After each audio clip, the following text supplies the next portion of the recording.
Welcome, Hoosier fans, to another victorious episode of the Assembly Call, as tonight your Indiana Hoosiers won their exhibition game against Gannon 84-54. It was a game that, the first half was a little bit choppy. Gannon actually took a lead with like 2.5 minutes left in the first half, but Indiana really was able to rebound from that point, play well, do some good things, especially considering the context, which we'll get into, of having no Al Durham, no Devonte Green, and a very limited Rob Phinisee.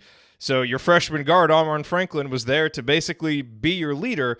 And all things considered, I think there are some positives that we can take away from this game, and obviously some negatives as well, and we are going to get into all of them here on this edition of the Assembly Call IU Postgame Show, the first of our 9th season doing postgame shows. So we're very excited to be here with you. I'm your host, Jerod Morris. I'm here with Andy Bottoms and Ryan Phillips. And let's start the show the way we start every show, and that is with our banner moment. And I got to say, for the banner moment, I'm just going all the way back to the start of the game. Very first possession of the game, Armaan Franklin gets the ball, uses a Joey Brunk screen, goes in, scores, takes it aggressively to the basket and scores. Next time down, Joey Brunk gets a steal, gets it to Armaan, kind of in a spot where you could push it or not. What does Armaan Franklin do? He's aggressive. He pushes it confidently up the floor, gets it to Trayce Jackson-Davis for a bucket. And this was indicative of the mentality that we saw from Armaan Franklin all night long. And again, this is a freshman making his very first appearance at Assembly Hall, and now he has the pressure of basically being the only healthy guard. And I was really, really curious to see how he would respond to that, because some guys, they might be a little bit timid. They might be a little bit unsure of themselves. And Armaan really didn't show any of that. You go to the second half at about the 15-minute mark when the game was still a little bit competitive. Armaan has a beautiful dump-off pass to Race Thompson for a layup. Demise gets a steal at the other end. Then Armaan comes right down and hits a three.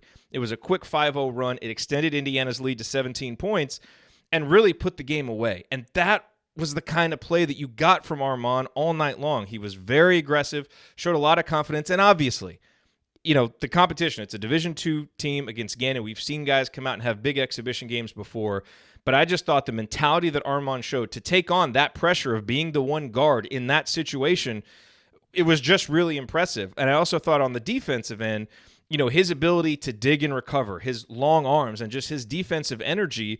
And while he got turned around a few times and got lost a few times as a freshman will, he was pretty alert on defense too. So just seeing what he brought to the table as a freshman was extremely encouraging, especially for a team that is going to need him to play minutes. Even if you assumed that Rob and Devonte and Al were going to be healthy, Armaan was going to have to be a guy that at least came in and played 8 to 10 minutes. And he showed tonight that at a minimum, he's going to be ready to come in, play with confidence, and can just do a whole lot of things, a Swiss Army knife that is going to be a valuable player for the Hoosiers, even as a freshman. Okay. Our banner moment, as always, brought to you by our friends at Home Field Apparel, which was founded by an IU grad and where they do everything in-house at their new production facility in Indianapolis. And if you haven't been paying attention to what's been going on over at Home Field Apparel since our last postgame show, you really need to go check out their website, homefieldapparel.com, so that you can see what's happening. What's going on there? Well, Ryan, Home Field still has the incredibly comfortable and now bordering on world-famous Bison logo hoodie, which is made out of their soft tri-blend material. That's my Christmas gift. Indeed it was, last year, I believe. And by the way, for all the podcast and radio listeners out there, you should know that Ryan is more often than not wearing his Bison logo hoodie while ranting on the show, as he is tonight. And that wasn't planned in advance. He just kind of always wears it, so we just assume. And in addition to the Bison hoodie and the IU Basketball Champions t-shirt and the vintage sneakers design, which is available in a traditional cut, 3/4 sleeve cut, and a women's cut, Home Field has also been releasing an IU football-inspired design each week during the football season. So that got me a little bit excited. Feel free to tempt fate by getting the 9-Windiana shirt, which now has serious potential to be the greatest called shot in sports apparel history, or consider any of their other vintage, unique designs that you simply cannot find anywhere else, and certainly not on material this comfortable. All right, now here's one final note that you need to know before you order. It's about money! Yes, specifically how you save money on your order. Because you're a member of the Assembly Call audience, you get a massive discount when you order at homefieldapparel.com. Last year, the discount was 15%. And it wasn't good enough. Nope, not for the best podcast audience in the world. So this year, Home Field agreed to bump it up to 20% off. Anytime, whenever you want to order, just use the promo code ASSEMBLY20, that's ASSEMBLY20, to get that discount. And until 11:59 p.m. on Wednesday night, that's October 30th, you can actually get 25% off by using the code AssemblyCall. Bags of cash? Yes, you will save bags of cash on your order. It's a special limited time deal Home Field is offering to celebrate the start of basketball season. So again, promo code AssemblyCall for 25% off until Wednesday night. After that, it's promo code Assembly20 for 20% off anytime. Yeah, that's a big buy. It sure is. All right. It is time to move the ball, find the open man, and get some opening thoughts from the rest of our team. And we will start with Andy, your bottoms line on tonight's Indiana victory. Well, a lot of different ways that you can go. And I think for as much as there was a lull in the second half where I think there was a lot of frustration from an offensive and even a defensive standpoint at that point. I look at the interview with Mike Roberts going into the half, and he said that they really needed to focus on doing three things better: more free throws, more ball pressure, and play at a faster pace. And, they really came out, set the tone defensively at the beginning of the second half. I thought Armaan Franklin, as you mentioned a minute ago, did a really good job at the point of attack. They got into the bonus, I think, with got into the bonus less than 7 minutes into the half. And I thought the offense was more crisp, and they got back to doing the things that they really needed to do. And to me, that's, again, we can put the competition part of it aside, but it is encouraging to see that, hey, these are the focus areas that we're going to go in with after what we saw in the first half. And the team really came out and executed on those in the second half. I think you saw that from Franklin. He, a couple of times a little bit careless in the first half, had 3 turnovers in the first half, just 1 in the second. And so I think in general, I was really impressed with the way that they responded to the mistakes that they made. And when they got, into a lull, the way they bounced out of it. And quite honestly, another bright spot for everybody was Justin Smith, 5 for 5 from the field, 8 of 9 from the line. If you got some kind of hallelujah drop to pipe in, that would have been the time for it, I think, with his free throw shooting. But I thought a really solid performance from him, certainly more active, I felt like, in the second half, had some issues on defense. And I think as you watch this team, certainly now it's a little bit exaggerated with the guys that are out, but if this is a team that's going to play a little bit bigger, they're going to need Justin to be able to defend smaller players. And I thought that was one area that he did struggle with, but I think from a shooting perspective, getting to the basket, being active, and converting at the free throw line, I thought there were some positive things for, one of the quote unquote X factors for this year's team. So sure, we'll get into the rest of it quite a bit as we go. But, generally, given the personnel that was available and the way the game went, IU, once they fell down 29-28, ended up, I think, if my math is correct, outscored Gannon 56-25 from that point forward for the last couple of minutes of the first half through the second half. So a good response to a little bit of, hesitate to call it adversity, given that it was an exhibition game, but, kind of falling behind, a little bit of urgency. A lot of young guys thought they responded well. Playing without your guards, I mean, that's some adversity for an exhibition game. Well said, Indy. Ryan, over to you. What's your rant on tonight's IU performance? Well, I said in the first half when the game was close, I tweeted out, it's like, guys, don't overreact. There's lots of injuries, guys playing out of position. It's essentially a version of a practice. It's not a real game. It's an exhibition, and it's meant to sort of test lineups and test things like that. This isn't necessarily the groups you're all going to send out together. He's testing things and changing things and all of that. But I will say some things that were takeaways. I agree with you on Armaan Franklin. He was great. Look at the line: 12 points, 8 rebounds, 4 assists. He did have those 4 turnovers, but 3 of them were in the first half. He seemed to really settle down in the second half, and it looked more and more comfortable. Now, again, as you said about the competition, is he may go into the first regular season game and not be that confident and need to build up that confidence again. But the fact that we saw from him that he can get there is really impressive. The other guy I thought looked great moving around the court, looked way better than the version we saw last year, was Trayce Thompson. Trayce Thompson looks like he belongs on a college basketball floor, getting serious minutes. I thought he moved really well. I thought his shot looked really good. He took a 3 but missed it, but I thought the setup on his shot was great and the release was great. Just missed it. 3 of 5. He looked really comfortable backing guys down. He looked comfortable chasing guys on defense, even out on the perimeter. And I thought that he looked great, battling for rebounds, things like that. He only picked up 1, but he was in the mix a lot, and there's a lot of tips and things like that when he was around the ball. And 4 or 6 from the free throw line. So I thought that Trayce Thompson is a guy we've talked about. What are we going to get from Trayce Thompson? Because he's kind of been a forgotten guy because we haven't seen much from him since he's been on campus due to the injuries. and redshirting his freshman year. I thought he looked like he belonged. I thought Jerome Hunter moved around like he belonged. I thought Jerome Hunter definitely was in a situation where he had the first game at Assembly Hall jitters.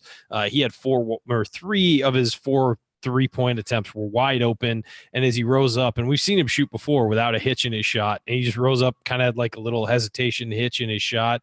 You're going to miss those if you do that. But I thought he moved around really well, looked like, okay, this is a guy who's going to play for Indiana. He's going to be involved, certainly. So those were the 3 guys that really I was focused on and took away a lot of positives from. I really thought Franklin, Thompson, and Hunter were guys that I really eyed up and kept an eye on during the game, and they all looked really good. Obviously, as Andy brought up, Justin Smith looked good. And here's the thing about Justin Smith, and we were texting about this during the game. He can do that every game. The key is him just believing he can do that every game. I mean, he's so athletically talented and so physically gifted, and he's a smart kid too. He should know that he can get to the rim anytime he wants in college basketball. He should know that if he gets the ball on the wing, he can take 2 dribbles and shoot a floater in the lane and get fouled and get to the free throw line and make those free throws. He's got to know and believe that he can do that, and not just against Gannon, but against anybody. He has that level of physical ability. So what you saw from him tonight is, of course, encouraging, but you just want to get him to really believe that this is not just a Gannon phenomenon. This is something he can do night in, night out if he really puts his mind to it and believes in himself. Other than that, Trayce Jackson-Davis, I thought nice little debut for him too. I thought, again, another guy who moved and looked like he was ready to play on Assembly Hall, on the court at Assembly Hall. Yeah, obviously a lot to unpack there, and we'll talk about all these guys. It's interesting on Justin. Obviously for all of these guys, we're going to have to see it against better competition. But a couple of things that to me were noticeable about him is just better touch overall as a shooter on his free throws. And I thought on some of those little drives into the basket, a couple of those were tough shots, and he really showed some nice touch and some confidence. I thought his ball handling looked a lot more confident. And again, we're going to have to see that. But I think when you look, and 3 assists, we saw in the scrimmage, he got some assists. He got some assists tonight. That's not something that he's done, and he limited the turnovers. That is all good. And I thought his 2 offensive rebounds, I think both of his offensive rebounds, he turned into points. 0 rebounds on the defensive end, though, and only 2 rebounds total. That's got to get better. Now, he was playing more on the perimeter, but especially given the focus that Indiana had on rebounding, and I thought some of the issues they had rebounding early, some of those happened when he was on the court, and he has to be better there because rebounding is going to be so important for this team, and he's one of the best athletes and can be one of the best rebounders Indiana has. So a lot of good, but as there will be with all these guys, definitely some things to work on as you go out of it as well. Yeah, on the rebounding issue, I think that one thing that was a problem is guys were sort of chasing the ball instead of chasing their man and blocking guys out early. And again, first game out, that's a phenomenon that happens. Guys want to go up and get the ball as opposed to, preventing the defense from getting the ball and the ball coming to you. On top of that, I think that also if you're looking at individual stats for rebounding, it's going to drive you crazy this year because there's a lot of guys on this team who can rebound. You saw Armaan Franklin had 8. And the reason he had 8 is because the big guys were going in and going up for the ball. It wasn't coming down cleanly and the ball was falling to him, or he was able to go up and get it because guys were blocked out. So as long as the team is rebounding well, I don't care about the individual numbers. As far as Race Thompson had 1, Justin Smith had 2, Jerome Hunter only had 1. That doesn't really bother me as long as the team is rebounding well. Now, if the team is rebounding poorly and those guys aren't getting rebounds and cleaning up the glass, that's where it becomes a problem. But, you had Trayce Jackson-Davis with 9, you had Brunk with 5, you had Franklin with 8. So, I mean, the rebounding was spread around to spots that you might not expect in this game, given who played when and with who. But I was fine with it. I agree with you that has to be a focus for both of those guys. But as long as their guys aren't getting rebounds, I'm fine with it. I do want to mention real quick, because I know some people were surprised when they saw Rob Phinisee come out there after Archie Miller's comments at his media availability that Rob wasn't going to play, and was dealing with kind of a mysterious abdominal injury. Well, Archie said on the pregame show that he wanted to get Rob out there for a few minutes in the first half. I feel like he might have even played more minutes than Archie was alluding to. But basically said just because he hasn't practiced in a month, wanted to get him out there for some competitive basketball. And if Rob looked rusty, that's why, because he hasn't practiced. I thought he turned it around, Andy, at the end of the first half. And really, when Indiana kind of made that little run, Rob made a 3, had an assist, I think. So he really kind of turned it around at the end of the half. But I would not judge anything that Rob Phinisee did tonight because he hasn't practiced for a month. And I don't know if something changed with Al's status that made Archie want to put him in, but that was said on the pregame show. So I know a lot of people were wondering about that, but that's why. And then, Andy, as we talked about before the show, he didn't play much in the second half, and Armaan essentially just handled all the guard duties and, did it about as well as you could ask for a guy. And they really went with 4. He was really the only pure perimeter guy. I guess they had Demezi out there a lot, but yeah, I mean, it was really their lineups were really weird. Yeah, I think. Yeah, it said, I was surprised. It said Rob played 4 minutes in the second half in the box score. I'm like, I don't remember that, but that doesn't necessarily mean anything. And I wonder how much of his play was the result of finding out that Al wasn't going to be able to go and just needing somebody and basically saying you're potentially the least hurt of the 3 and maybe you can give a few minutes. Because it definitely didn't, if you take the comments from yesterday, it didn't seem like he expected him to play, and you don't really have a feel for if he didn't expect him to play. That's likely because there's been, somewhat limited practice and things like that. So he definitely looked like a guy who hadn't practiced a ton. He did have that flurry at the end of the half that I thought was important in that 9-0 run to close out the half. But I would agree with you. I was hesitant to really take much away from that, other than he seems like he's a guy who hasn't just been able to get a lot of work in at this point. Didn't play in the Marquette scrimmage, wasn't at Hoosier Hysteria. While those are not practices, it's fair to assume that his participation there was pretty limited. So yeah, I don't take he's one of the guys that I just don't take very much away from this game for at all, really. No, I want to go back to Jerome Hunter because it was really interesting watching how his night evolved. Look, this was not a good night for Jerome. He's rusty. We've heard that he's kind of rusty. You saw in the Marquette scrimmage box score, had some turnovers, didn't do a ton in that game. What I thought was interesting, Ryan, you talked about his shooting. In the first half, it was off. He had a lot of wide open shots, didn't make them. We need to remember about this guy. You go back to high school. This is a guy that played most of his high school career in the post and really started to develop his perimeter game later in his high school career. And I thought it was interesting in the second half, the one stretch of the game where he looked really comfortable is when they put him in the post. And, I loved how deep he was posting up, how aggressive he was, how assertive he was in the post. Got in there, was able to get himself to the free throw line. One time picked up an offensive foul, I guess, for being a little bit too aggressive. Maybe crap call. I did too. Maybe for him, as he starts to work off this rust, he needs to work more inside out. And I think we've looked at him as, here's a panacea for our bad 3-point shooting. He can be that wing guy. But considering some of the mismatches he may have, he's a really skilled post player, and I hope that we see more of that because he looked really confident when he was down there doing that. Yeah, and I'd like into the game a little bit, and I'd like to see him with the ball in his hands, maybe driving off the wing a little bit too, to maybe create some space, drive and pull up, or drive and stop, and let his defender kind of fall off him and get some more room to shoot. He's going to be rusty. He spent a year on the sidelines. I mean, he was working out. He was doing this. He spent a year out of basketball, essentially. He's going to be rusty, and it's going to take some time. So anybody judging Jerome by what you've seen at, Hoosier Hysteria or this game or whatever, you've got to take the long view on this. He's a guy who is big. He's strong. He's a shooter. He can drive. I mean, he's a wing player. Yeah, if you want to get the most out of him right now, maybe you do throw him in the post and get him more comfortable and maybe sort of feeling himself before you put him out on the perimeter and have him start shooting threes, or create individual sets that get him the ball in the post.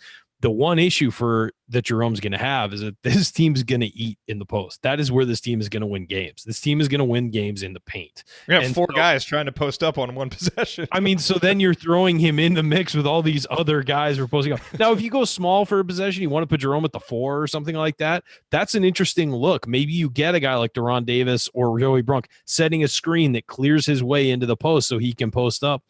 Maybe that works. I mean, you've got to be creative with it, though, if you're going to do it, is my point. And I think Jerome Hunter is going to be a fantastic piece of this puzzle. If he stays healthy, it's going to take some time, going to take a long view. And maybe, you set some individual sets up for him where, hey, we're going to go smaller. We're going to set cross screens for you, get you on the block, get you the ball there, let you work and let you, maybe get comfortable with being here.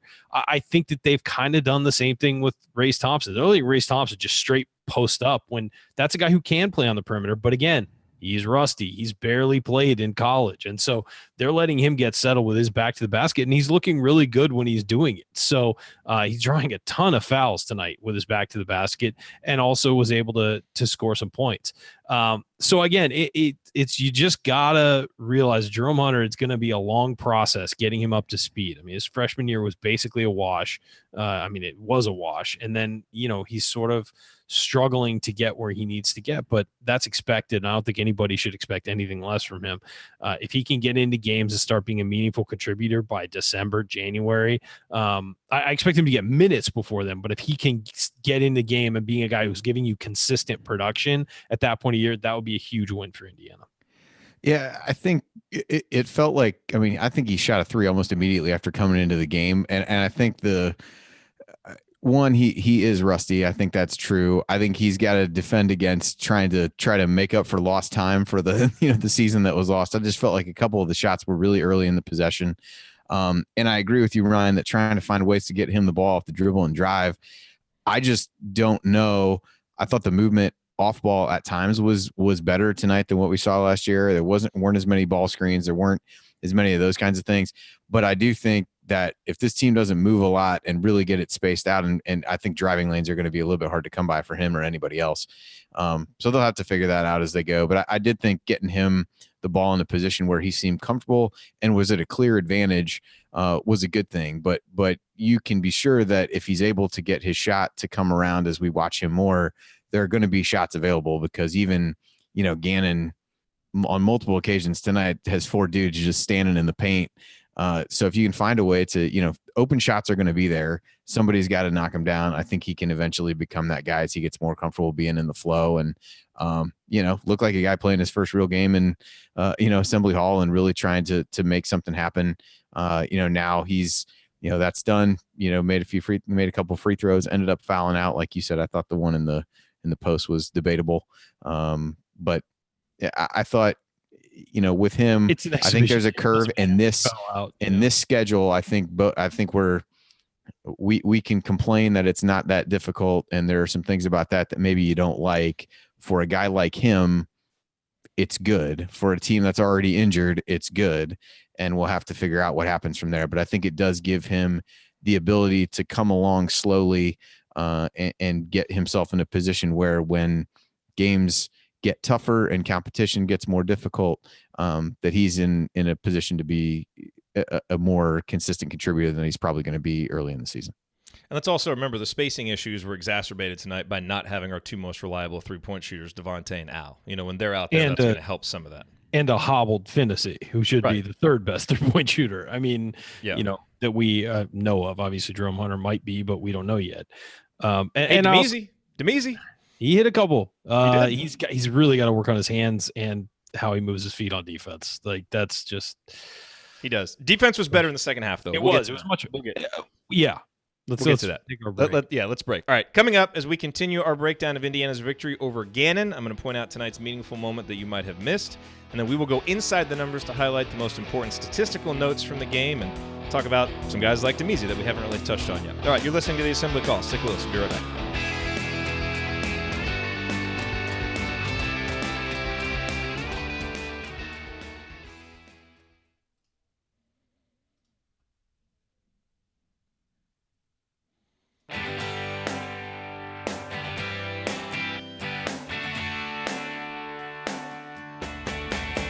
What's going on? It's Christian Wofford. What's the only thing better than an epic buzzer beater? Celebrating it with friends afterwards. Join my guys Jerod, Andy, Ryan, and Coach on the Assembly Call after every IU game. Go Hoosiers. Thank you, Christian. You are listening to the Assembly Call IU postgame show. I'm Jerod Morris here with Ryan Phillips and Andy Bottoms, and we are breaking down Indiana's 30-point exhibition victory over Gannon. And guys, it's time for the meaningful moment that you might have missed from tonight's game. And there's a couple of them that I want to point out, and it'll lead us into a discussion about Trayce Jackson-Davis, because I thought he really, just flashed some of the athleticism, some of the instinct, some of the competitiveness that we, are already, really starting to like from him. The first play happened about the 10:45 mark of the first half. Justin Smith, who I thought played better in the second half than he did the first half. You know, the first half was a little bit lackadaisical on defense, had some really poor closeouts. On one in particular, his man blew right by him, but Trayce came over from the weak side and had a great block and ended up leading to a fast break. Armaan ended up getting it up to Jackson-Davis. We went up 22-12. But it's, you know, one of the underrated things that we're missing without Juwan Morgan is he is a guy who could make some defensive plays from the weak side and had the athletic ability to come up and block some shots. And Trayce is a guy who can do that. You know, Indiana doesn't have a ton of rim protection. Durham provides some. Joey Brunk really doesn't provide any. You know, we haven't seen from Race. But Trayce is a guy that blocked, 3+ shots in high school and is going to be a guy, especially when Joey's out there, when you have plays like that where you have a poor closeout and a guy beats you, he's got the athletic ability to erase that. And that's going to be a really big feature of this defense. So that was nice to see. And the other thing I loved was just at the start of the second half, I don't know if you guys saw the shot of the huddle at halftime, but Justin Smith was kind of trying to get the guys up, and for some reason, Trayce Jackson-Davis kind of had this pissed-off look on his face, almost like, dude, we are not going out like this against Gannon. And I was kind of thinking to myself, all right, he's going to come out and do something at the start of the second half. And what does he do? Comes out, scores on the first possession. A couple plays later, he got a foul called on him, and he came down, got the ball, and went right down and scored. And it reminded me of Hoosier hysteria when Joey Brunk got the steal on him and he came down and scored 2 straight possessions. Like, he is a competitive guy that, and obviously, he's a freshman. You want to try and channel that energy throughout a game. But, man, when he gets mad or something happens, he channels it in a positive way and makes big plays, at least so far that we've seen. So, Andy, to me, those plays, and then there was also a rebound putback Trayce had where he was about 3 feet away from the basket and the ball came off, and he had the body control to jump, get the ball, and not bring it down, but in mid-flight, put it right back up and score. That was off an Armaan Franklin shot, wasn't it? Yeah, I mean, and you just see some of the body control from him. Like, he is an NBA-level athlete right now that obviously needs to add the skills. But, boy, you see some of that potential in some of the plays that he can make. And it's not just athleticism. He plays hard, and he's competitive, and he's a smart player. And obviously the most encouraging thing you take from tonight, Andy, is just how well the freshmen played in their first night out. And those were the plays to me that really stuck out from Trayce. Yeah, that first play that you mentioned is one I had written down as well. I was kind of making a list of defensive issues that I had seen, and one was, that poor closeout by Justin. And then I was like, well, at least you got somebody like Trayce on the back end to erase it. Armaan makes a really nice play up to Durham to score. And, I think you're going to have to take some of the good with the bad as you play lineups like this for however long IU has to play him. And I know Jay in the chat talked about Archie Miller. He put this quote in here, I'm assuming from the postgame on playing with a big lineup, where we're going to get in trouble here early is defensively. I think that's fair. These big lineups are going to be, really tough to defend. And that's going to be an adjustment period for all of them. But I do think having a guy like Trayce on the back end of that is really helpful as a rim protector and a guy who can, maybe clean up some of those mistakes if they are made on the perimeter for the time that they're going to be made, which hopefully is short-lived. But I did think he was good. I know Archie had talked about his rebounding at some point, comes up with 9 rebounds. Just a really active player, I guess, is the best way to say it. And I think you could really attribute a lot of the same adjectives to both he and Armaan. I mean, that's what I would say about Armaan. He was just really active. His hands were active on defense, really trying to get up into the opposing team's point guard. And so those two guys come out and combined for 24 points and 17 rebounds in their debut. I think that's a good sign. And it's easy to look at those guys and who knows what this season looks like, but you project those guys with experience in the program, in the Big Ten, playing against, high level competition. I think those are a couple of real building blocks, which is what a lot of people said when they got recruited. So a positive thing for him. I think the activity level is going to be good. Might get himself in foul trouble sometimes doing that, but athletically, I think he gives this team a lot of versatility and can do a lot of different things, which are going to be important, whether that's defensively or rebounding, playing inside, moving off the ball. I think that's probably the next big thing for him, is really to be able to move off of some of the other guys posting when he's on the floor. Can you get some easy buckets that way? Ryan, do you have some thoughts on Trayce that you'd like to share with us? Yeah, I mean, he's a 5-star player and was Mr. Basketball. I mean, he's showing that and showing why.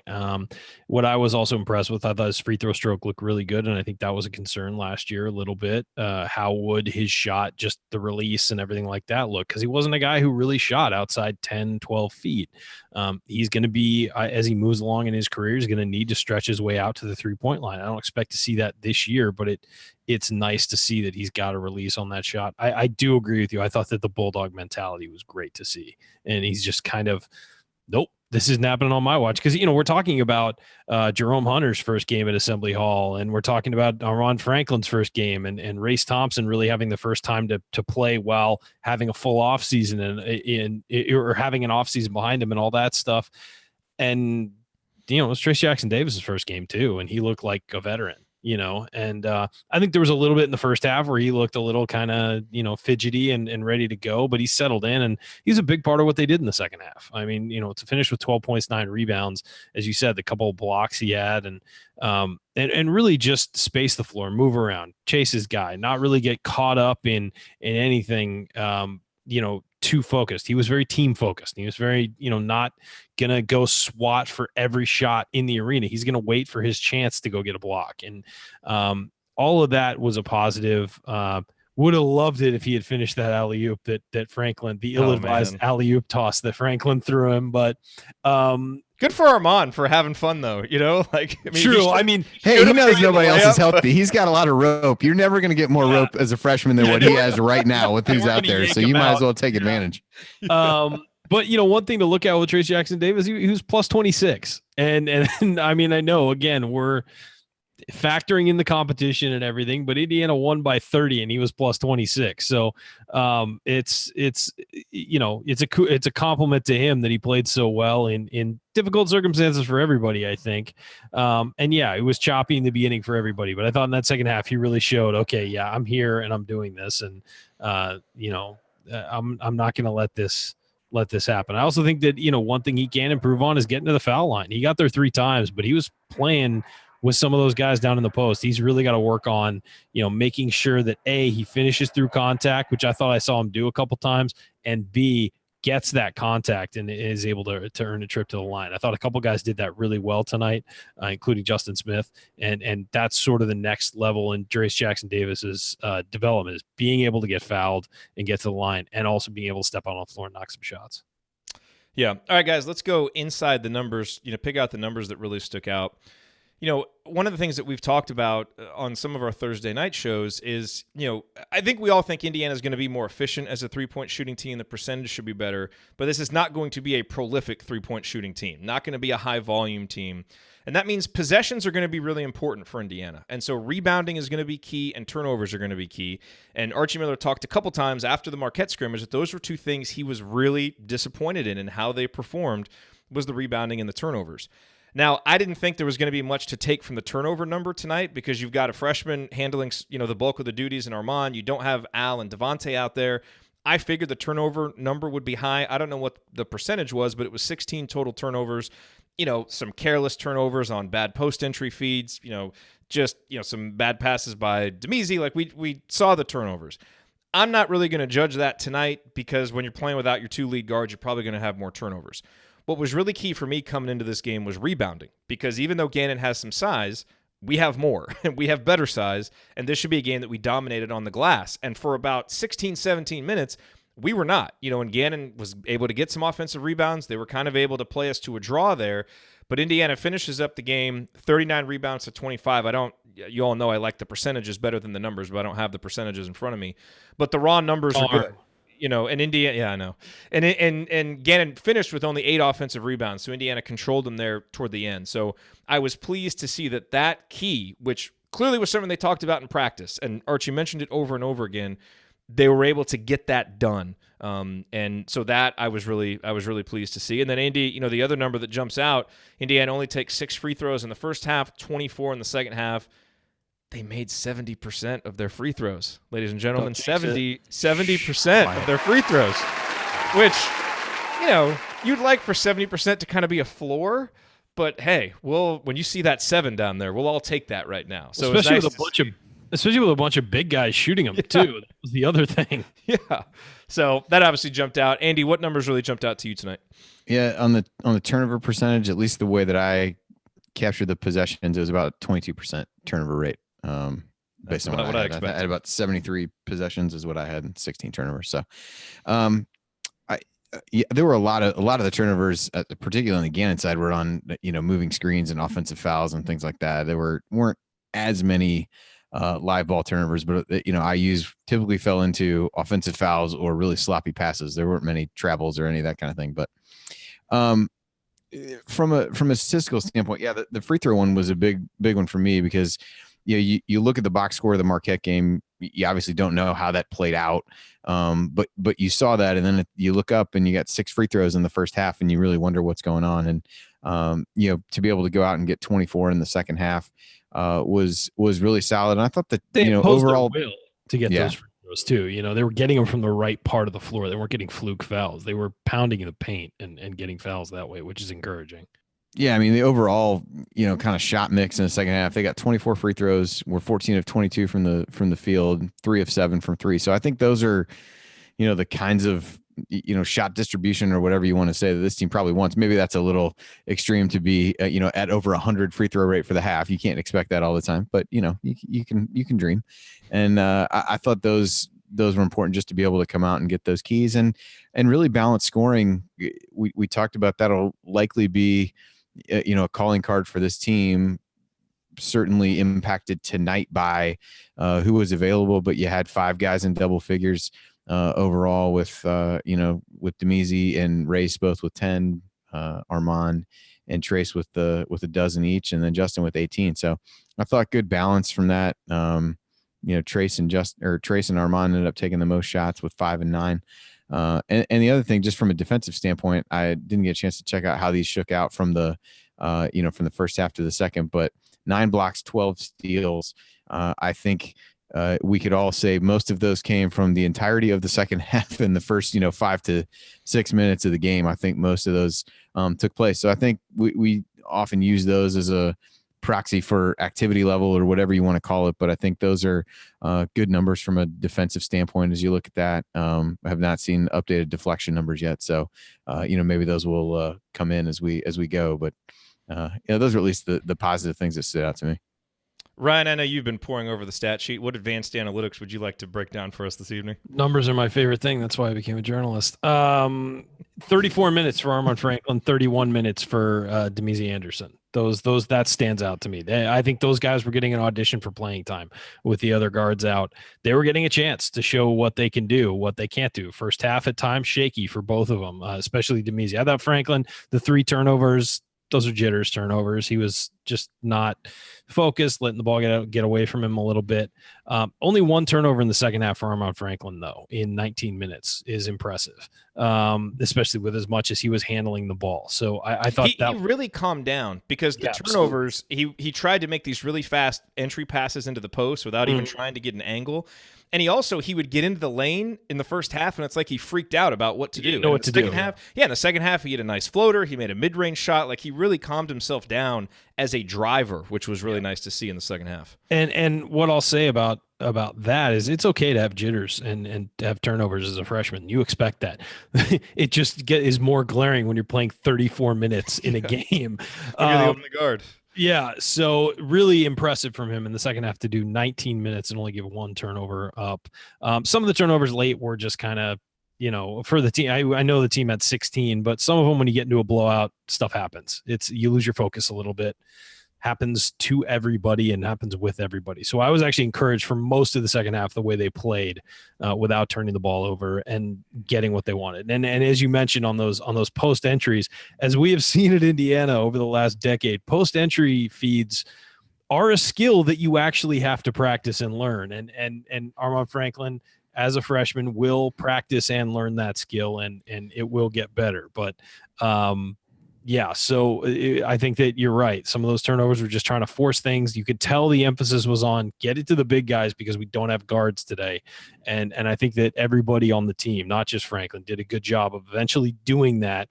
As you sort of saw about halfway through the first half, they started focusing on just dumping the ball into the post. Just dump the ball in the post. Let Davis, at the time, it was who was in. Let Davis go to work. Let Trayce Jackson-Davis go to work. Let Race Thompson go to work. And let Joey Brunk get some, work in down there. That was the focus. And I think that's really going to be the focus this year. I think this team is going to hit shots on kickouts. They're not going to, they're not going to come down and set everything up to shoot a three. These are not going to be the Golden State Warriors where they're firing 20 to 30 threes a game. There's going to be a team that makes its money in the post and in the paint with safe, smart shots. And when the defense gets sucked down into that mess, hit shots on kickouts. Yeah, I think a couple other things. Ryan, you mentioned that points in the paint, IU had 42. So I'm trying to kind of do the math here. I think there were basically 3 shots that IU made that were outside the lane, but not 3-pointers. So a lot of points right around the basket. Fast break points, I had 29. A lot of those came really early in the game. And then 11 second chance points. I mean, I think those are, if we start looking at where the points come from for this team, I think those 3 are going to be really telling for this group. I think the points off turnovers and the second chance points are important because it's not a team that's probably going to run beautiful offense and do some of those things. So how do you get easy baskets and the points in the paint? Another one that is IU really able to exert its will, as you said before, Ryan. Are they able to use their size to their advantage and some of those things? I thought tonight, for the most part, they did a good job with that. Although one of those mid-range shots was a beautiful jumper from Armaan curling off of a screen that was really good. So it was Greg Graham-esque. Nobody here is a huge fan of the mid-range jump shot in the analytical age of basketball, but that was a pretty one for sure. I am when it looks like that. The other thing too is fast break. That's another place where Indiana's going to get some points, and they really, and you look, they have guys who can finish. Trayce can finish. Justin can finish. The fast breaks have to get better because the guards get better. And last year, Indiana's guards were not good at leading the fast break. I thought Armaan really did a nice job for his first time out, being assertive and making some good decisions in the fast break. And so that's going to be another place where Indiana gets points. One more note before we break. Ryan, what did you think about Demeze's first three-pointer where his feet were basically parallel to the three-point line? I mean, it's just Demeze, man. Just going to let it go. Just let it go. Demeze is who he is, man. That's how he's going to be. And if he can hit 2 of 4 3-pointers in a night this year during the season, that's going to be great for IU. It's probably more likely that he'll go 4 for 4 one night and 0 for 4 the next night. Of course it is. But where my concern with Demeze Anderson is the way he moves his feet on defense and the way he holds on to the basketball. He had 3 turnovers tonight. He had 4 assists too, which was nice to see. He's got to be able to catch and hold the basketball and pass it, and not lose focus and just not let. There are a couple passes just bounce right off his hands. Now he was able to recover some of them, but he's got to work on that. That has to be the biggest thing he works on, and moving his feet defensively as well. His defense improved a lot from first half to second half. It did. Everybody's did, but his was very noticeable. Yeah, and he and Armaan, they were causing some problems out there defensively in the second half. That was really nice to see. Okay. Coming up here on the Assembly Call, we are going to hand out our game balls. We will hit some other lingering storylines. We got to talk Joey Brunk and Jerome Davis, so we'll talk about them next. Then we're going to look ahead to Indiana's first opponent, and then it'll be time for last call. That's next. Stick with us here on the Assembly Call.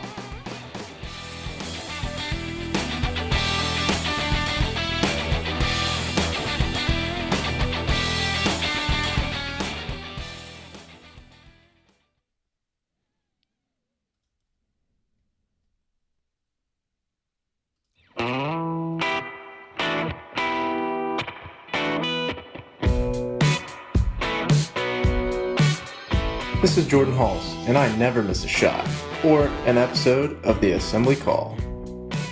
Thank you, Jordan. You are listening to the Assembly Call IU postgame show. Catch us live immediately following every IU basketball game, plus every Thursday night at our website, assemblycall.com. And while you are there, make sure that you sign up for our free IU Hoops email newsletter. Over 7,000 of your fellow IU fans have subscribed.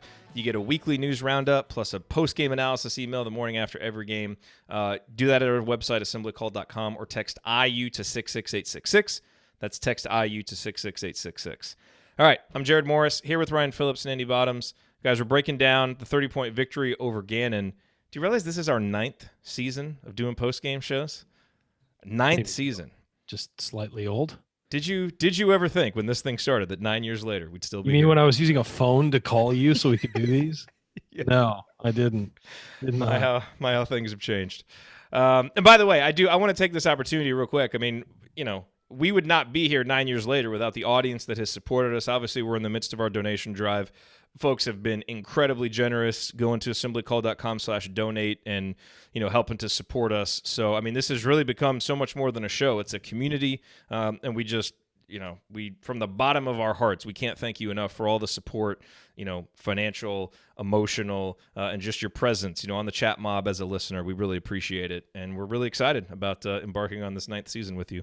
It's going to be a journey, as they all are. Hopefully this journey ends a little happier than some of the last few have. Okay, game ball time. I think I pretty much gave mine away with the banner moment. My game ball goes to Armaan Franklin. He was Indiana's statistical leader. He was really Indiana's just energy leader and their floor leader with the ball in his hands. I can't really make an argument for anybody else, so Armaan gets my game ball tonight. Andy? Yeah, I'd give mine to him as well. Had a lot on his plate, given the injury situation and who was out there. I thought generally acquitted himself really well. And as much as anything, like I said, really liked that he was able to adjust and hone in and improve on the things that he didn't do as well as he probably wanted to in the first half. Improved on those in the second half from a turnover perspective. Really thought sustained ball pressure was really good from him.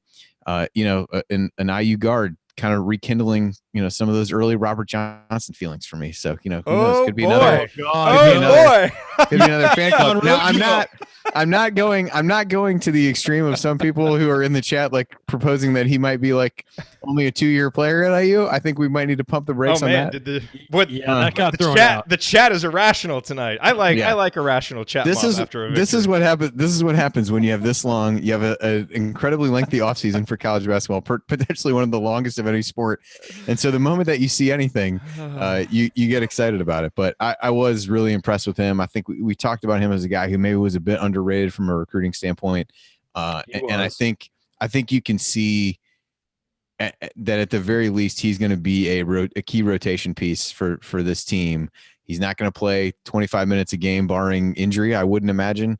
But I think you see a guy who's going to step in and be capable and be able to provide minutes for the team. And I think this kind of experience is really good for him to get early in his college career and really help him as he goes along.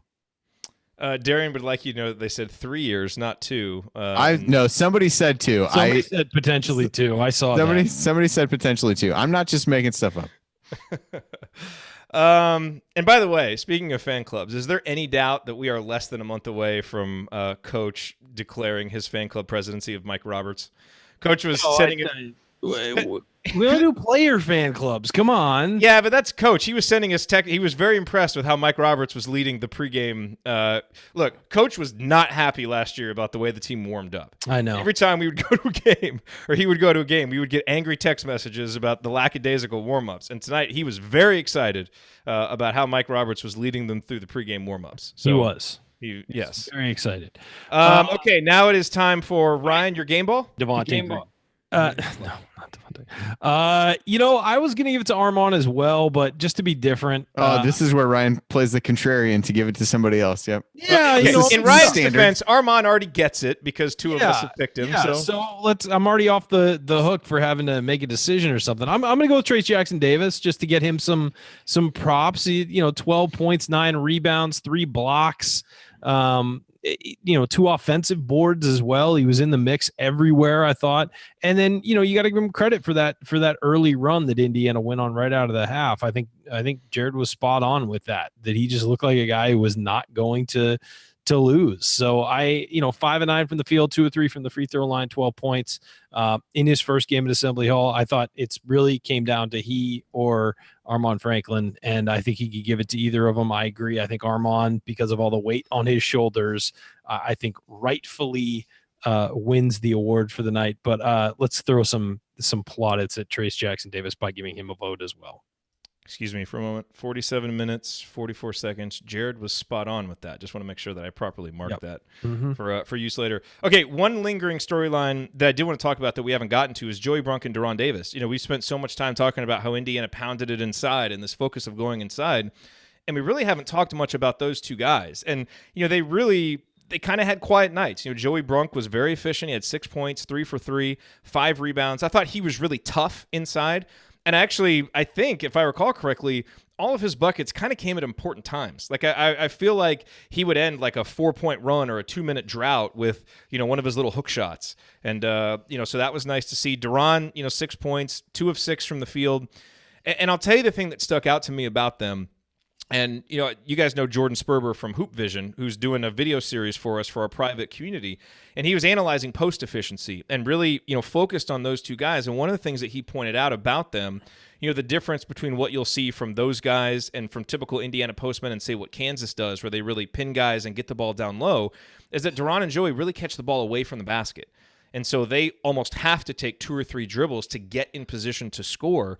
And, I would really like to... It's also a rhythm thing for both of them, I think, too. It's a 1, It 2, does seem like it. Yeah. It does seem like it, but at times you would like to see them, bully their way down and get it a little bit closer so that they... Let's be real. Look, I mean, they make tough shots, and they can do it, but it would be nice, I think, to see them catch it a little bit closer if they're comfortable doing it. And Race Thompson catches the ball really deep. I don't know if so you does know Jerome. That, yeah, and Jerome Hunter did as well. But it's for Deron, I think it's always been a rhythm thing. He's done that since high school, and he likes to have, because he usually goes with a hook shot over the top. He doesn't barrel his way to the hoop on the inside. Or the little spin move that he'll do. Yeah, sometimes, when he gets guys overplaying him. But what he likes to do is kind of do the 1, 2, and then go. And he's done that since high school. I think that's just a comfort zone for him. You're right, though. He doesn't catch it as deep as he probably should. Defensively, I think he doesn't set up on guys as deep as he should either, or he lets guys get deep on him a little bit and then uses his size. But both of those guys are going to use their size to beat people as opposed to using technique to beat people in a lot of ways. And Deron can bully. Well, no, but they have to. I mean, if they're 3 dribbles away, they've got to use technique. What I'm saying about Deron and his size, he can bully people backwards because of how strong he is. So he's using that size to sort of push people back and then get in his rhythm and get the hook shot. And Brunk, I think, just needs more time attacking the middle of the defense. At Butler, he didn't get a whole lot of time on the floor where he was a guy they were dumping the ball into and expecting points from. So you're right. And I think that the assessment is correct, that they catch the ball a little further out than they need to. With Deron, I think there's more of a method to it than just not getting good position. I think he likes to attack sort of from the side, sweeping across the middle. But I agree with you on both counts.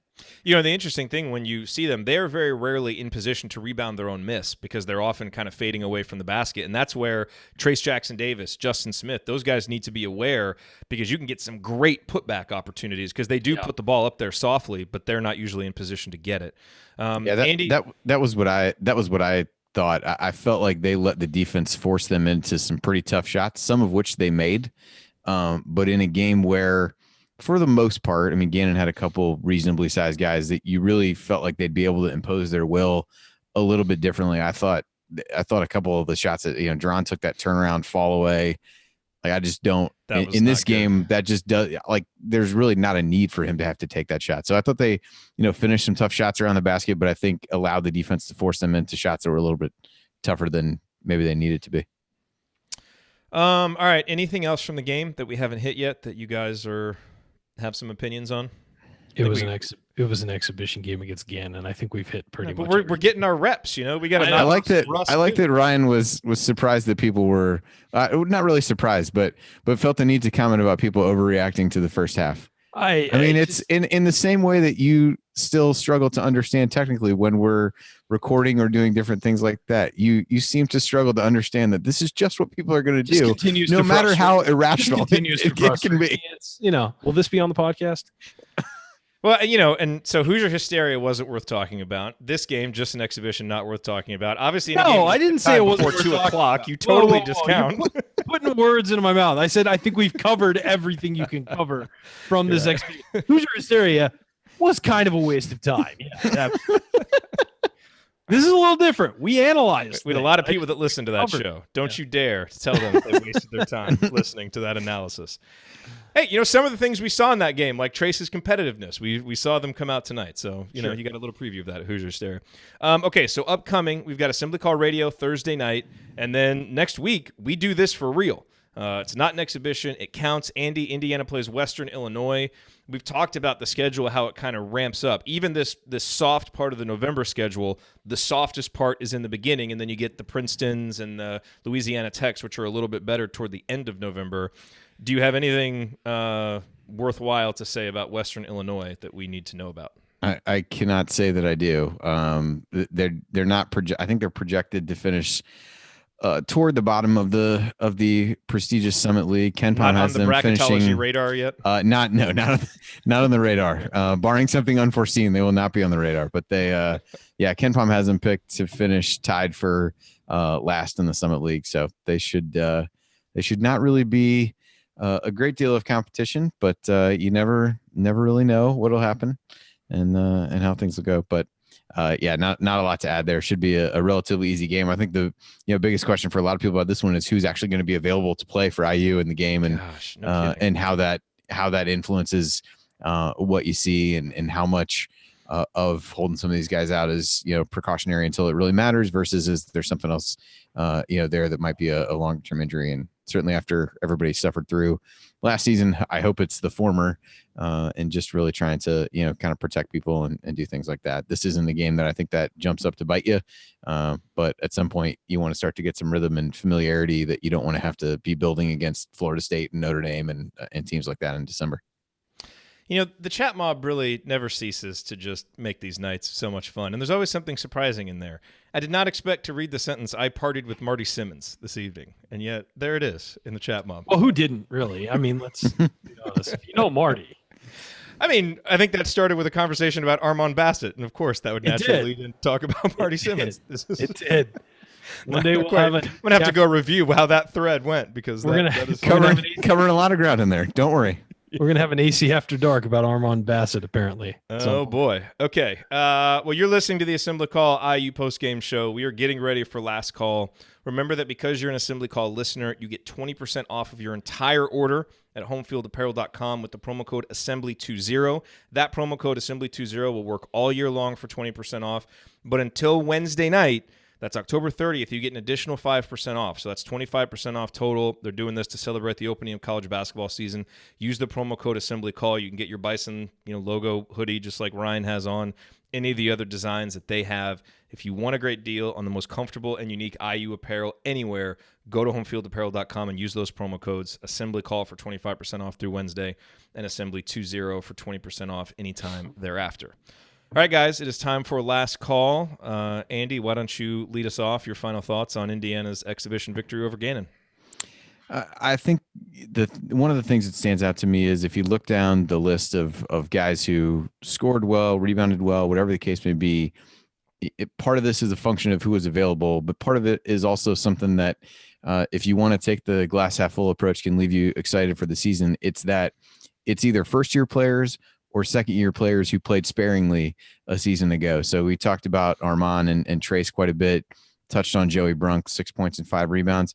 And then you had Demise and Race Thompson, the other two guys in double figures, with 10 points apiece. And those are for different reasons, guys who didn't see a lot of playing time last year amidst the injuries. And in Race's case, it was because he was among the injured. But I saw some good things from him tonight.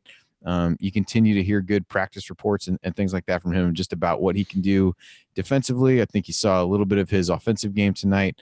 And I think that's a positive. And Demise, quite honestly, is a guy that if people can't get healthy is going to find his way into minutes one way or another. And so you need to see more consistency from him. You need to see more of the guy that came to play in the second half in that regard. And, the shot is interesting. The one where it's basically like a set shot. I felt like it was, I jumped more like shooting in a game of horse against my daughter in the driveway than he did on that shot, but went in. So I guess, what can you do? But I think it's encouraging. That's what you want to see out of a game like this in an exhibition game. Get those guys minutes, get those guys experience, get those guys confidence.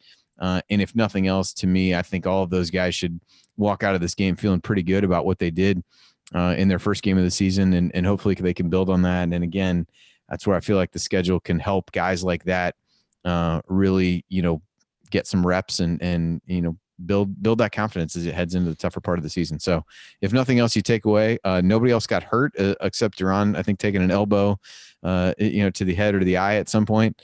And sadly with this team, that it has become pretty important pretty quickly. Ryan, last call. We only have to wait a week till an actual game, guys. That's it. We're only a week away from an actual game. So let's get excited. Okay, everybody focused, excited. Nice performance by some of the young guys tonight, obviously, is the takeaway. Armaan Franklin, Trayce Jackson-Davis, Demezi Anderson even, and Race Thompson, I thought all had really nice performances. Some of the other guys really, just seeing Rob Phinisee get to play after the rumors we were hearing on Sunday or Saturday, Sunday, Monday, seeing him out there positive. So let's get everybody healthy and let's start this season off, get the real games going and something to get excited about. And thanks guys for tuning in to Postgame and Exhibition. Obviously very few of you were in the stands tonight.